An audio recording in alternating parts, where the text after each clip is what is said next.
Gandhi's 7 deadly social sins, you've probably heard them. That's his words, 7 deadly social sins.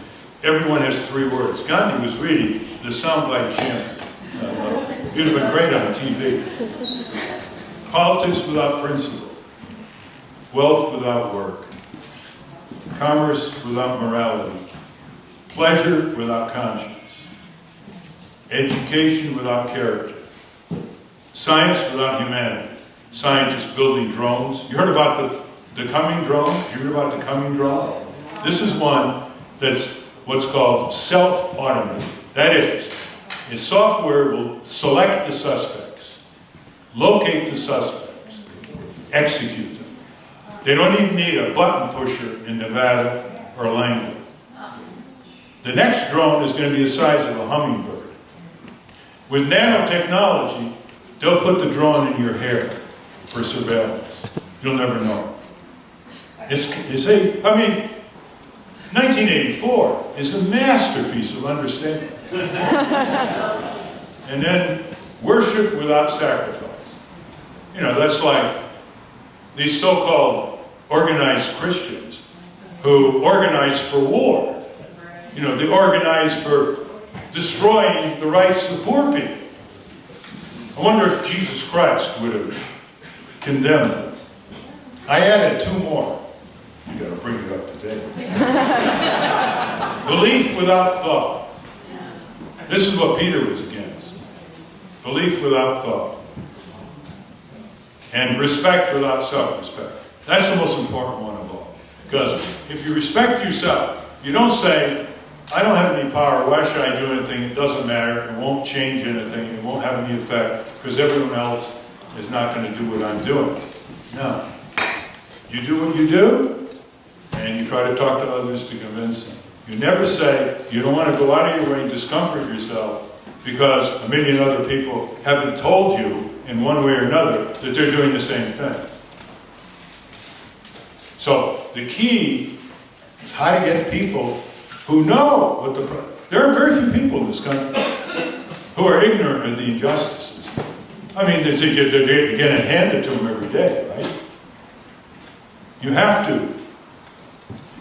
to have people who say to themselves that if I know something, I have a moral obligation to do something about it. Personally. I don't care if 10 million people don't do it. I can't live with myself unless I do it. And once that spreads, you'll get 10 million people. So that's what we have to look ahead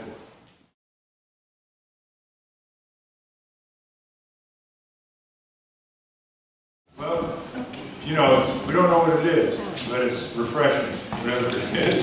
It's young people, probably without jobs, sense of theater, make sure there's no leaders, no organizers, so they become less resistant to infiltration, and they are modestly violating permits, like a permit to march from the city of New York, and therefore they're provoking the police to try to channel them with these orange fences, and they're spreading into other areas, and that's the kind of spark that gets things underway. I wrote a column years ago, months ago, I said, how do we know when the spark comes? I mean, the spark doesn't usually come from a predictable source. It doesn't come from the usual suspects, a bunch of oppressed people in some ghetto in some city. It comes like the Tunisian spark. Who would ever have thought? A fruit peddler slapped by a policewoman who was ripping off his stall regularly, and look what happened. So this may be a spark. What usually launches things are totally unpredictable episodes that suddenly say to a lot of people, that's it, we've had enough, you know? So we'll see how it turns out. They've got a big band coming to get a bigger crowd. I always worry about that. People come for the music. Cornel West, Michael Moore, they've spoken to him. The authorities are very worried about this because they saw it happen in London, and they saw it happen in the Middle East, Arab Spring and all. They're very worried about this. And so we'll see. I think we're not going to have to wait many days to see what goes on. A number of people have asked me, Mr. Nader, given the present crisis and this presidential year, will you make your announcement here for your candidacy for president? No, I ran unofficially on the Green Party in 1996. I ran a none of the above, really unofficial candidacy in New Hampshire, Massachusetts, 1992. Just none of the above. I got almost as many votes as Jerry Brown. And it was a write-in in New Hampshire. Then I ran officially in 2000, 2004, and 2008. 4 out of 5 people who declared to the pollsters they were going to vote for us, Nader Cameo, Nader Gonzalez, didn't when they got into voting booths. They chickened out and voted for the Democrats or the Republicans, whatever. But people think all our votes would have gone to the Democrats. No, the exit polls in 2000 by a Democratic pollster of Nader LeDuc said that 25% of our votes would have voted for Bush, 39% for Gore, and the rest would have stayed home. So to make a long answer short, it's time for other people to do it because I'm tired of pushing strings. I'm tired of having a lot of people agree with our positions and they don't put their vote behind our positions. Unless, that's what I mean by respect without self-respect. We are supported on many issues by a majority of the American people. A majority of the people wanted us on the debates. These are traditional polling companies. Majority of the people wanted the presidential debate. We didn't get on. And a majority of the people, people you meet all over the country, I voted for you. And I look at them and I say, where did you vote for me? Well, North Carolina. I said, I wasn't on the ballot. You know? People feel, like they want to win, but I just hearing all of this, I'm just feeling so much that, we get the government we deserve. When people voted for the lesser of two evils instead of voting for their heart, I felt that we really get the government we deserve. That's my statement. My question to you is there any way that we can get the telecommunications and the communications and the airwaves and all of that back to the people? That was our public domain. And I think if we controlled that again, we would be able to control the length of the political season that goes on, which is interminable, because the TV people want to make profits and they love to create fights. They don't even care who wins. They're just making money. And I think we can also get the money out of politics if we, the people, own the airwaves. We give the candidates the right to be on those airwaves, an equal time kind of situation. They don't have to pay the TV. Put them on free. yeah. Well, that was one of the agendas we ran on and probably helped keep us off national TV, which was, we own the public airwaves, we're the landlords. The FCC is the real estate agent, and the radio and TV stations the tenants. And they pay us no rent. They haven't paid us any rent for this valuable property since 1934, the Communications Act of 1934. And they decide who says what and who doesn't say what on our property, namely the TV and radio, public airwaves. So you think that's an easy one, right? Who's going to be against controlling what we own? Having our own audience network, our own radio and TV. It's our property. We can say, we want 2 hours a day here. We want 3 hours a day here. And then we'll rent you the rest of the time. Or you have to pay rent. We're going to take the rent and put it into studios and reporters and programmers and producers and communicate with one another and mobilize one another on anything we want, from serious to humor. Well, you can imagine getting on national TV without it. See? So, that was a larger part of the Commons. We had a policy on the Commonwealth where we should control what we own. We own a third of America, the public lands, and you know who controls it, the timber, oil, gas, gold, whatever, companies. And we own trillions of dollars of government taxpayer R&D. Who do you think created the internet? Who do you think built the biotech industry? Who do you think built the semiconductor industry? Who do you think built the aerospace? It was all government R&D. You wouldn't recognize it. I mean, it was all government R&D out of the Pentagon, NASA, the National Institutes of Health. Three-quarters of the anti-cancer drugs came from taxpayer-supported research from the National Cancer Institute, with no controls on the prices that the receiving drug companies could charge us. They were given all this free. So, you have a dialogue like that. You know, you can't do it in sound bite, but we're shut out of our own property. That should be the calling card. Let's start with our assets. Our assets are the biggest wealth in America. $5 trillion of pension funds owned by workers. That could control the New York Stock Exchange members. That could control the companies in the New York Stock Exchange. I mean, about a third of all stock is held by worker pensions.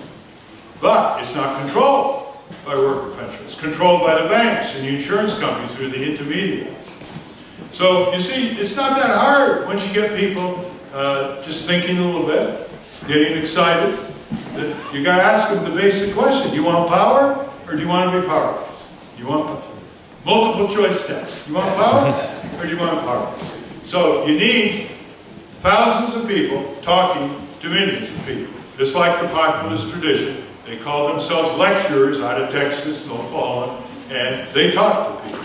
So if you have 1,000 people who are talking to 1,000 people a week with these messages, they would talk to 1 million people, face to face, in rooms like this. If you have 10,000 people, they talk to 1,000 people a week in different venues. You have 10 million people. That's the way we got to think. The hell with the media for the meantime. The one thing they can't stop us from doing is talking with one another.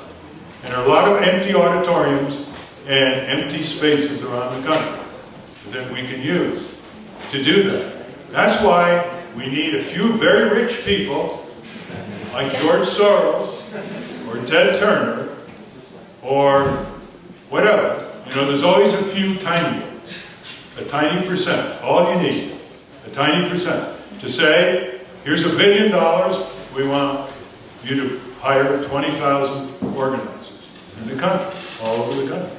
You will see remarkable dramatic changes. There's no social movement in the country that was created without organizing. And the lack of organizers delayed the maturation of these movements, women's suffrage, abolition.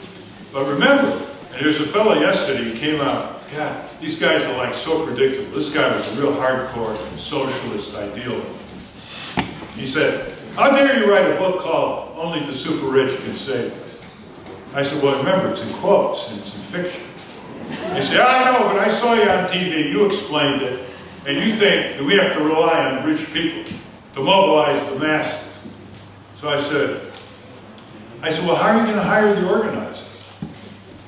And he wouldn't listen. So I said, well, you ever heard of the abolition movement, slavery? He said, yeah.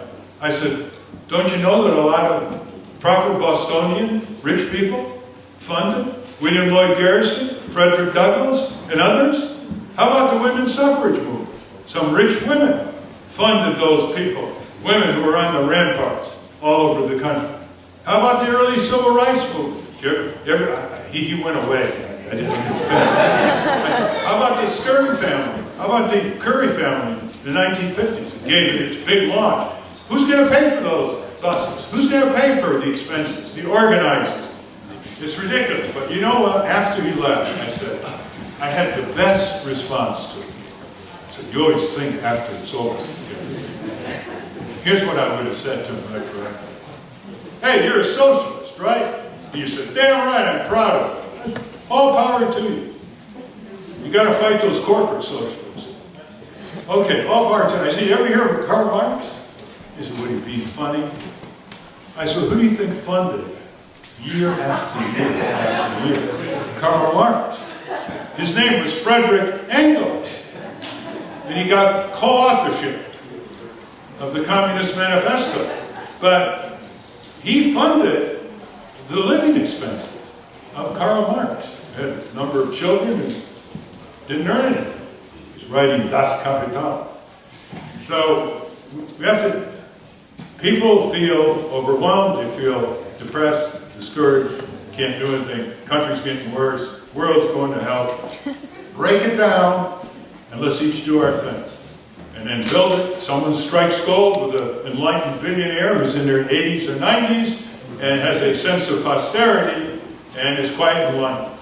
As far as I'm concerned, if you had two multi-billionaires giving us 15, 20 billion, mind you, some of these people are worth 30, 40 billion. 15, 20 billion is nothing. You could turn the country around. How do I know? I wrote 700 pages of this book, Only the Super Rich. Very, very detailed. Once the money, the resources, top down, bottom up, movement.